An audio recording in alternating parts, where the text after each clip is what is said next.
Welcome students. Today we are going to study on page number 22. इयत्ता 9च्या मुलांनी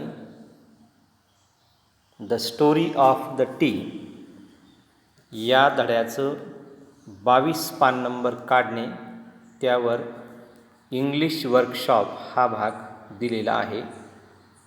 त्यातलं माझ्याबरोबर तुम्ही सर्वांनी वाचन करायचं आहे. Number 1, list all the names of geographical places mentioned in the passage. दिलेल्या उतार्यामध्ये भौगोलिक प्रदेशांची नावं सांगा. List all the names of geographical places mentioned in the passage. तर दिलेल्या धड्यामध्ये जॉग्रफिकल प्लेसेस म्हणजे भौगोलिक ठिकाणांची नावं साधारणपणे 5 ते 6 आलेली आहेत. त्यामध्ये China, Japan, England, Mongolia, Europe and India. All these 6 names are given as a geographical places in this lesson. हा भाग कळाला. Number 2, make smaller words using the letter in the given words at least 5 words each. कळालं असेल. Make smaller words. दिलेल्या 8 शब्दापासून प्रत्येकाचे, for example ACTUALLY, actually या शब्दापासून कमीत कमी 5 शब्द आपल्याला बनवायचे आहेत, तयार करायचे आहेत. Make smaller words using the letters in the given words, at least 5 words each. Number 1, actually, ACTUALLY. Actually या शब्दापासून जर आपण शब्द बनवले तर आपल्याला किती शब्द तयार करता येऊ शकतात?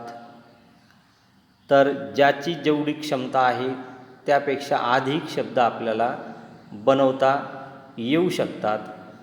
एखादं एक्झाम्पल आपण निवडलं, इमिडिएटली, IMMEDIATELY. मग आता इमिडिएटली या शब्दापासून आपण 5 शब्द तयार करूया. तर पहिला शब्द होईल इमिडिएट, IMMEDIAT, इमिडिएट म्हणजे तात्काळ. पुढचा शब्द तयार होईल मेडिएट, MEDIAT, मेडिटेट किंवा मेडिएट म्हणजे चिंतन करणे. आणखी एक शब्द तयार होईल DIET, डाएट म्हणजे आहार. DIAL, डायल म्हणजे एखादा क्रमांक लावणे. DAT, डेट म्हणजे तारीख किंवा दिनांक. EAT, ईट म्हणजे खाणे. ATE, एट म्हणजे खाल्ले. EATEN, ईटन म्हणजे खाल्लेले. ईटन शब्द होत नाही, कारण का त्याच्यामध्ये यन शब्द आलेला नाही. असे ज्याच्या त्याच्या क्षमतेप्रमाणे बरेच शब्द तयार होतील, परंतु किमान प्रत्येकाने एका शब्दापासून 5 शब्द तयार करणे. भाग समजला. Number 3, from the passage copy correctly any 3 sentences that begin with how. या धड्यामध्ये असे काही वाक्य आहेत का त्या वाक्यांची सुरुवात हाऊ या शब्दाने, म्हणजे हाऊपासून काही प्रश्नार्थक वाक्य आहेत, तर ते धड्यामधले शोधा, जेणेकरून धड्याचं तुमचं वाचन होईल. ते वाक्य शोधून वहीमध्ये लिहा. खाली म्हटलं आहे number 4, find the meaning of the following from a good dictionary. खालील शब्द कोणते शब्द? इन्फ्युजन, रिस्टॉरेटिव्ह, इन्स्क्रिप्शन, रॅडिकल्स आणि कॉन्झ्युअर्स अशा प्रकारचे 4-6 शब्द दिले. हे शब्द आपल्याला अपरिचित असल्यामुळं टेक अ डिक्शनरी घ्या and find it or find them in a dictionary. तर इन्फ्युजन म्हणजे अर्क उतरवण्याची क्रिया, रिस्टॉरेटिव्ह म्हणजे पुन्हा प्राप्त करणे, इन्स्क्रिप्शन म्हणजे कोरलेले नाव, रॅडिकल्स म्हणजे मूलतत्व किंवा मूलगामी, कॉनिफर्स म्हणजे समीक्षक. अशा प्रकारचे आपला अर्थ डिक्शनरीमधून सापडतील. प्रत्येकाने प्रामाणिकपणे काम करा. Number 5, list the words related to. List the words related to म्हणजे संबंधी शब्द शोधा. मग आता ॲग्रिकल्चर, संबंधी शब्द शोधा. Agriculture, chemistry from this passage म्हणजे ॲग्रिकल्चरला आणि केमिस्ट्रीला रिलेटेड शब्द शोधा.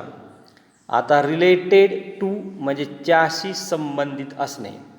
जसं डॉक्टर या शब्दाशी रिलेटेड शब्द injection, saline, medicine, medical, hospital, cot, nurse इत्यादी. तसं ॲग्रिकल्चरविषयी या लेसनमध्ये आणि केमिस्ट्रीविषयी या लेसनमध्ये कोणकोणते रिलेटेड शब्द वापरलेले आहेत ते एकदा पाहून घ्या. Number 6, complete the following sentences with the help of the passage. दिलेल्या उतार्यामधून खालील वाक्य पूर्ण करा. त्यातलं पहिलं वाक्य आहे, Camellia sinensis is an evergreen plant that grow in tropical and subtropical area. असं आपल्याला ते विधान पूर्ण करता येऊ शकेल. त्याचबरोबर आणखीन एक वाक्य आहे, the tea we buy are usually classified according to. माता according to. Number 2, the tea we buy we usually classified according to their leaf size. असं वाक्य आपलं पूर्ण करता येईल. Number 3 means C, in many countries all around the world tea drinking is an free radicals. म्हणजे free radicals हा शब्द आपण तिथं भरला. Number D, our body produces chemicals called free radicals. आणि in many countries around the world tea drinking is important social occasions. हे उलटं पालटं झालं थोडं, तर ते शोधून घ्या. Number 7, prepare a flow chart to show the growth and journey of tea from the plantation to our home or to our house. Use information from the lesson. आता prepare a flow chart. Flow chart म्हणजे काय? तर प्रवाही तक्ता. हा प्रवाही तक्ता 9वी आणि 10वीच्या वर्गाला 5 मार्काला दिलेला असतो. म्हणजे व्हर्बल टू नॉन व्हर्बल हा जो क्वेश्चन आहे, क्वेश्चन नंबर 6मध्ये व्हर्बल टू नॉन व्हर्बल आणि क्वेश्चन नंबर 6B मध्ये असा असतो नॉन व्हर्बल टू व्हर्बल. तर त्या व्हर्बल टू नॉन व्हर्बलमध्ये prepare a flow chart, FLOWCHART, flow चार्टचा अर्थ आहे प्रवाही तक्ता. मग प्रवाही तक्ता आपल्याला पूर्ण करावयाचा आहे. तिथं साधारणपणे आणि 3-4 जागा आपल्याला लिहून दिलेल्या आहेत, 2 रिकाम्या जागा आपल्याला भरावयाच्या आहेत.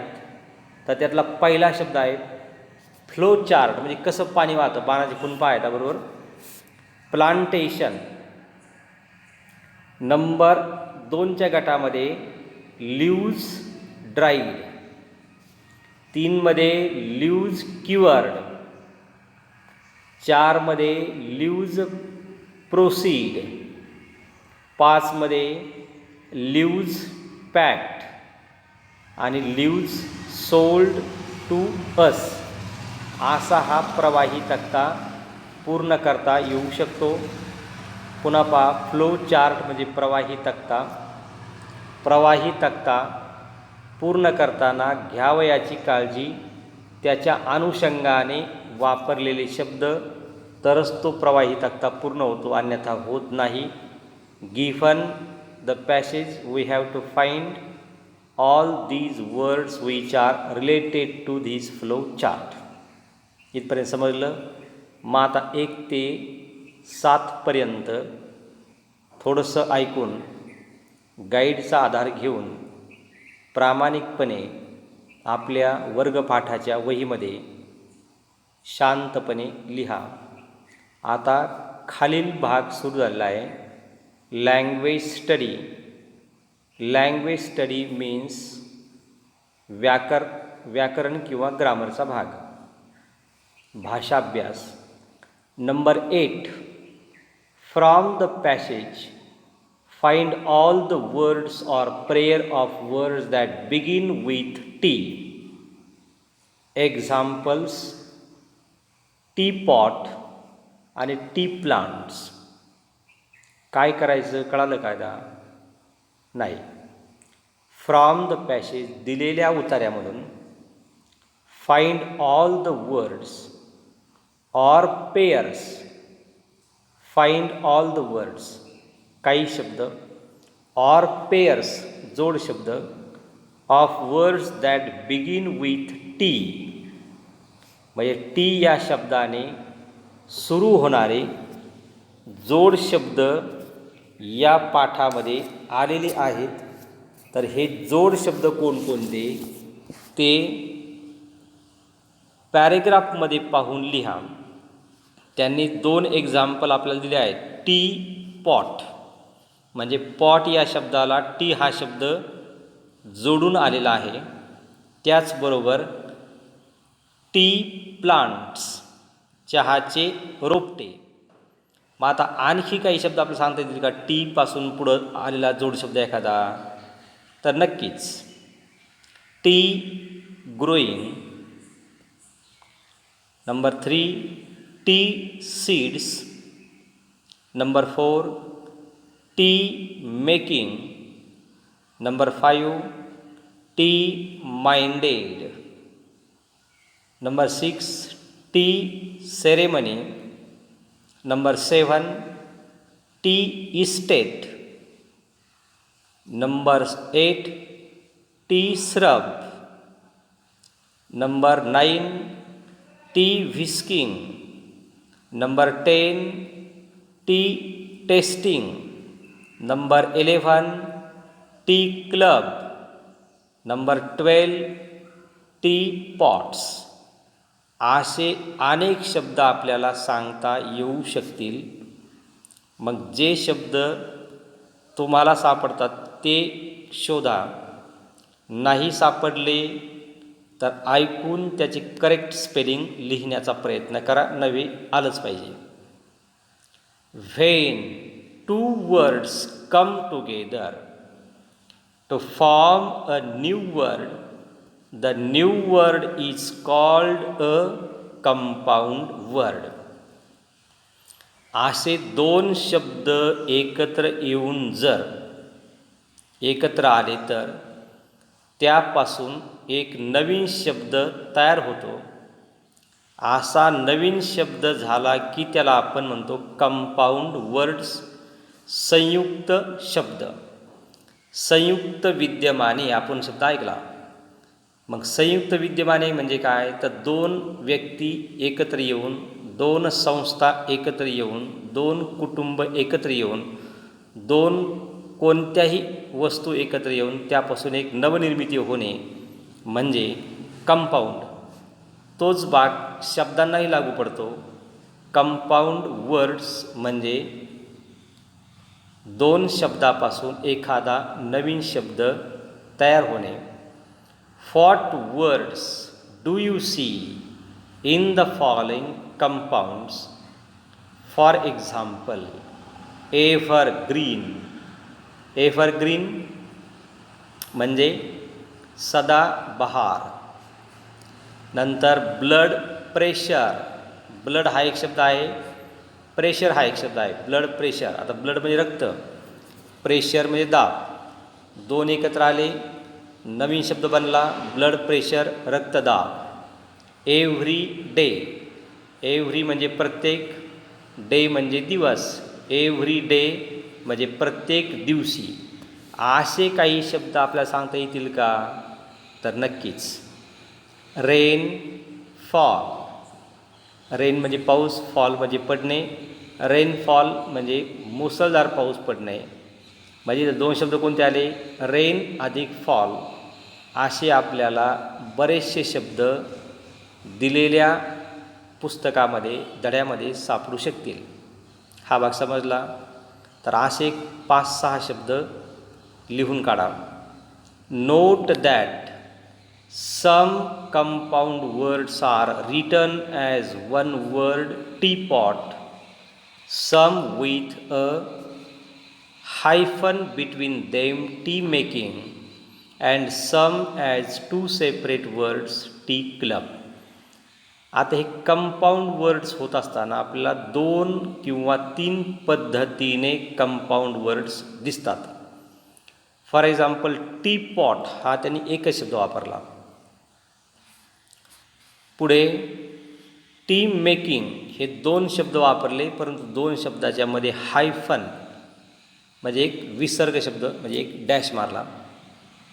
आणि तिसरा शब्द आहे टी क्लब म्हणजे चहाच्या संघटना.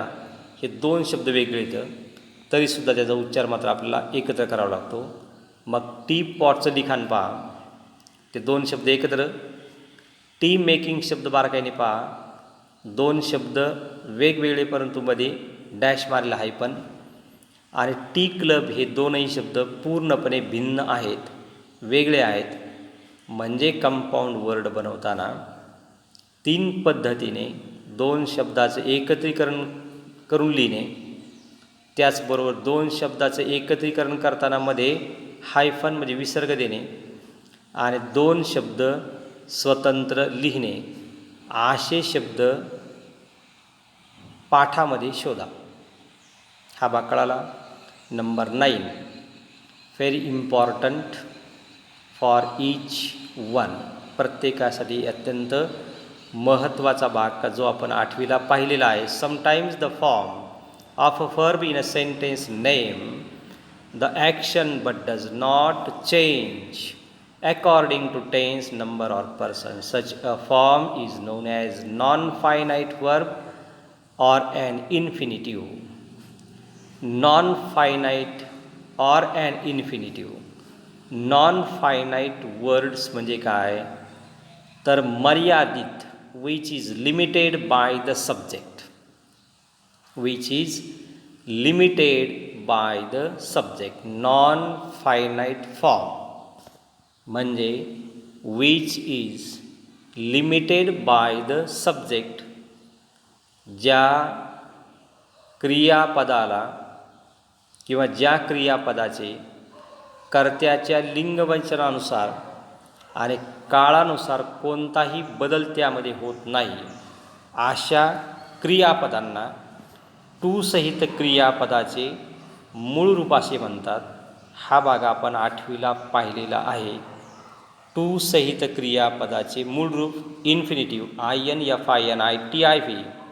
टू टू सहित क्रियापदाचे मूळ रूप. दुसरा प्रकार पाहिला bare infinitive, BAREINFINITIV, bare infinitive म्हणजे कर्त्याच्या लिंगवचनाप्रमाणे बदल होणारे क्रियापद, आणि टू इन्फिनिटिव्ह म्हणजे कर्त्याच्या लिंगवचनाप्रमाणे बदल न होणारे क्रियापद. झालं बाकी आपला वही वाचून घ्या. How did people first begin to drink tea. इथं टू ड्रिंक हा शब्द मोठा आलेला आहे. इथं टू ड्रिंक इथं कर्त्याच्या लिंगवचनाप्रमाणे, पीपल या कर्त्याच्या लिंगवचनाप्रमाणे ड्रिंकमध्ये कोणताही बदल झालेला नाही. Can you name the beverage. इथं नेम हा शब्द बोल्ड टाईप आलेला आहे, ठळक आलेला आहे. तर हा नेम शब्द आहे टू विरहित क्रियापदाचे मूळ रूप, आणि ड्रिंक हा शब्द आला आहे टू सहित क्रियापदाचे मूळ रूप. स्पष्ट दिसतंय पाहायला. टू ड्रिंक टू सहित क्रियापदाचे मूळ रूप, आणि नेम हा शब्द टू विरहित आलेला आहे. दोनही क्रियापद आहेत, पण दोन क्रियापदामध्ये भिन्नता कोणती आहे, तर एक कर्त्याच्या लिंगवचनाप्रमाणे बदल होत नाही म्हणजे टू ड्रिंक, आणि दुसरा हा कर्त्याच्या लिंगवचनाप्रमाणे बदल होतो. तर खाली त्यांनी दिले पहा, अशा शब्दांना म्हणजे टू सहित क्रियापदाच्या मूळ रूपांना अधोरेखित करा. It was funny to read words that stood still. या वाक्यरचनेमध्ये 1 मार्काकरता अत्यंत सोपं आणि साधं टू रीड या क्रियापदाला अधोरेखित करणे. संपला विषय. Number 2, to be or not to be that is the question. इथं टू सहित क्रियापदाचं मूळ रूप कोणतं, टू बी. बी हे मूळ रूप आहे टू बी, म्हणून याला अधोरेखित. Can I read the book. इथं रीड हा शब्द आहे bare infinitive. They could help one another with the homework and talk about it. इथं 2 क्रियापद आले, एक हेल्प हे क्रियापद आलं आणि टॉक हे क्रियापद आलं, पण हे दोनही क्रियापद आहेत बेअर इन्फिनिटिव्ह म्हणजे कर्त्याच्या लिंगवचनाप्रमाणे बदलणारे. तर फॉर एक्झाम्पल आपण तुम्हाला पुन्हा शंका येईल का कर्त्याच्या लिंगवचनाप्रमाणे कसा बदल होतो, तर हेल्प हा शब्द आहे, तर याचा कर्ता आपण बदलला. आय हेल्प मी मदत करतो, वी हेल्प आम्ही मदत करतो, यू हेल्प तुम्ही मदत करता, तू मदत करतो, ही हेल्प्स HELPS. तृतीय पुरुषी एकवचनी कर्त्यासमोर येणाऱ्या क्रियापदाला साध्या वर्तमान काळामध्ये यस किंवा ES प्रत्यय लागतो, म्हणून हा बदल बेअर इन्फिनिटिव्हमध्ये होतो, टू इन्फिनिटिव्हमध्ये होत नाही. हा भाग समजला. मग आता 1 ते 9 पर्यंतचा जो भाग समजला पान नंबर 22वरचा, तो वर्गपाठामध्ये ऐकून लिहा. नाही समजलं तर गाईड किंवा टार्गेट किंवा इत्यादीचा आधार घेऊन अभ्यास पूर्ण करा. ओके, धन्यवाद.